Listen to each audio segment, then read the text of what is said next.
While I spend most of my workday having one-on-one sessions with my patients, I've made several television appearances as a psychiatric expert over the years. One afternoon not long ago, I sat down across from a newswoman in the studio. We were chatting before we rolled tape. She seemed pert, energetic, and emotionally connected.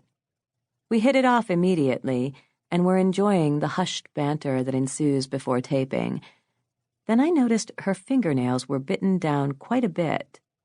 When I asked her about it, she told me her therapist had consistently recommended she take medication to calm her nerves, but she was resistant to the idea. "I bet your anxiety helps you in your work," I offered. "You have to be hyper-aware to know what's a good story to cover, and perceptive about when and how to push certain questions during an interview. Also, I would guess you have some obsessive traits that help you stay organized and productive, leaving no stone unturned." She looked at me like I truly understood her. "Yes." She stared at me, dumbfounded. "Yes," she repeated. "It's also just who I am. I am nervous, jumpy. I've always been like this. Why would I want to medicate away my own basic personality?" Why, indeed.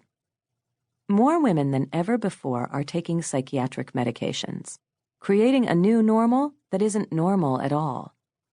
It is at odds with our biology. Our brains are wired differently from men's brains, and our hormones do make us more moody. Women feel more, and for good reasons. By evolutionary design, women's brains have developed to encourage empathy, intuition, emotionality, and sensitivity. We are the caretakers and the life-givers. Our ability to recognize and respond to the needs and moods of others is key to their and our survival, the basis of family, community, and connection. We need to intuit when our children are in danger or in need, or when the men around us might have malevolent intent. We will subordinate when that's safest, but we will also aggressively protect those in our charge, whether family or friends. Women have always been asked to do difficult work, and our bodies have powerful coping mechanisms to meet these challenges. But living with mechanisms like moodiness and acute sensitivity can be a trying experience on a daily basis. If that weren't enough, like the newswoman I met on set, we are all under constant pressure to restrain our emotional lives and our natural strengths. The Altered States of America. One nation feeling like crap. It's not just that our hormones make us more moody. It's also that the pharmaceutical industry has exploited this biological attribute through advertising.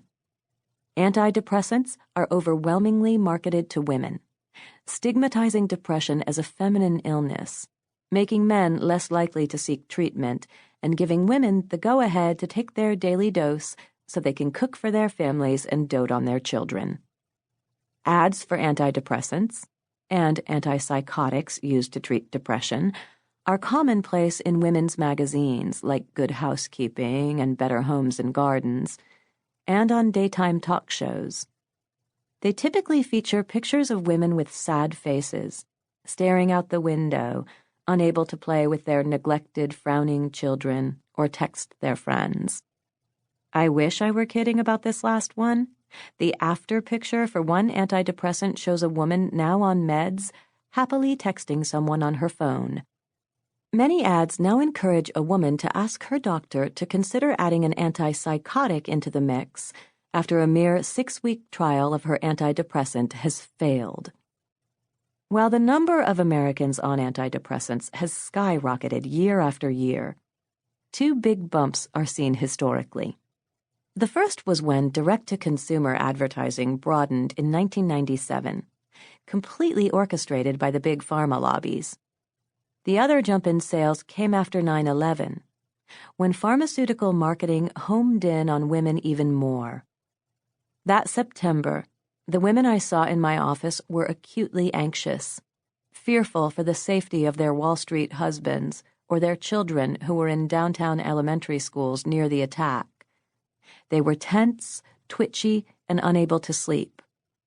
Coincidentally, the makers of Paxil came out with a print ad of a woman on a crowded city street, clutching her bag, jaw clenched, surrounded by words like sleep problems and worry, with the tagline, "Millions could be helped by Paxil." Drug makers had found 9/11 to be a marketing opportunity. Glaxo doubled its advertising to $16 million in October 2001, compared with the previous October's $8 million. That's just 1 month of advertising dollars to hook all the women who had a natural, fearful response to a terrorist act. And it paid off big. They got on their meds and stayed on them. All of this direct-to-consumer advertising has given many of us, especially people who came of age in the 1990s, an inflated sense that we are lay psychopharmacologists. We've seen enough ads to know which medicines have lower incidences of sexual side effects, Wellbutrin, an antidepressant that does not raise serotonin levels, and which ones report an increased risk of sudden death. Abilify, an antipsychotic prescribed for depression when used in elderly dementia patients. My mother often said, "A little bit of knowledge is a dangerous thing." Gen Xers are quick to stock up on pharmaceuticals garnered from friends, the internet, and physicians, and dole them out to friends and family. As the New York Times explained, they choose to rely on their own research and each other's experience in treating problems like depression. A medical degree, in their view, is useful but not essential.